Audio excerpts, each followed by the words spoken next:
It's time now for a look at the latest on local sports. In sports, the big news is the college coaches are proving once again that there's no such thing as loyalty to a program or to those athletes you recruit. As we say all the time, it's always about the money, and Lincoln Riley has left Oklahoma to accept a job at Southern Cal for more money. And Brian Kelly, who's been at Notre Dame for 12 years and is the all-time winningest coach in school history, announced that he's leaving Notre Dame to head to LSU. Last week, Kelly was asked in a press conference about the possibility of leaving Notre Dame, and his answer was, if the fairy godmother came by with a $250 million check, then I'd have to take a look at it. Well, apparently LSU is the fairy godmother. Kelly expected to get that and more. Says he'll meet with his players at Notre Dame today as the Irish are 11-1, still alive for a possible playoff berth, depending on what happens tonight. And Saturday, Irish now targeting Cincinnati's head coach Luke Fickell to be their next head coach.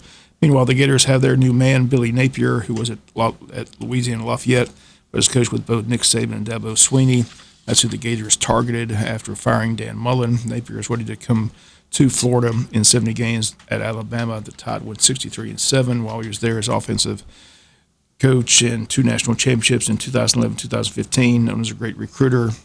And Billy Napier, the new Gator head coach, coaching carousel continues across the country. Meanwhile, the top 4 playoff teams to be unveiled tonight before championships Saturday this weekend. Georgia will remain at number 1.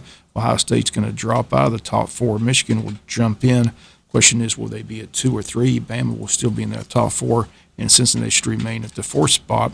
Oklahoma State and Notre Dame on the outside looking in, and they need Georgia to beat Alabama Saturday, because if Alabama loses on Saturday, that'll have 2 losses on their schedule, and they'll definitely be out of the 14 playoff after Saturday. And Saturday's championship lineup is as follows. Kicks off at 12 noon with the Big 12 title game between Baylor and Oklahoma State. Then is the SEC title game in Atlanta at 4 p.m. Features Georgia and Alabama. Houston plays Cincinnati at 4. The Big 10 title game has Michigan and Iowa at 8 p.m. ACC title game at 8 p.m. Pitt and Wake Forest. After Saturday, it'll be Selection Sunday, where the top 4 teams will be announced for the playoff picture. The matchups will be set, and all the bowl invitations will be handed out as well. Again, that all takes place this weekend after Championship Saturday. Wayne County varsity basketball teams in action this evening at the Benny Radcliffe Arena. They'll host Glenn Academy this evening. Varsity girls game at 6. Varsity boys game gets underway at 7:30. Everyone invited out to come on and cheer on the high school basketball teams. Teams in action Friday at home hosting Long County as well. 4 all-star soccer teams headed to Thomasville this weekend for state competition as they will compete in Thomasville for the state event. Meanwhile, Wayne County hosting that girls state tournament here beginning Friday and Saturday. That gets underway at the soccer complex.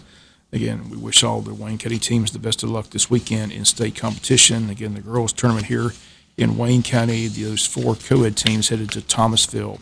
Semifinals of the state football players are set for this weekend, and both Appleton County and Pierce County are playing this Friday night with a chance to head to state and play each other. The Bears of Pierce, the defending state champs. Their defense, along with the talented DJ Bell on offense, will be at home Friday night hosting Carver of Atlanta, while Abilene once again will be on the road. They take on Cedar Grove.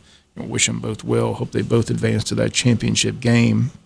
Other matchups this weekend in single A private, it's Eagles Landing Christian hosting Trinity Christian. Fellowship Christian hosts Prince Avenue Christian. In single A public, Irwin County hosts Wilcox County. Metters at home hosting Brooks County. In double A, it's Swainsboro at home hosting Fitzgerald. Thomasville hosting Callaway. In 4A, BC hosts North Oconee. Carver of Columbus hosts Cedartown. In 5A football, Warner Robins, the defending state champion, headed to play Creekside. The other matchup is Calhoun against Blessed Trinity. In 6A football, it's Tacula against Hughes and Buford at home hosting Carrollton. And in 7A football, it's Milton hosting Walton and Grayson at Collins Hill. Championship games once again at the old Turner Field in Atlanta next weekend. Georgia Public TV once again set to televise all the state championship games next Friday and Saturday. That's going to do it for latest in local sports.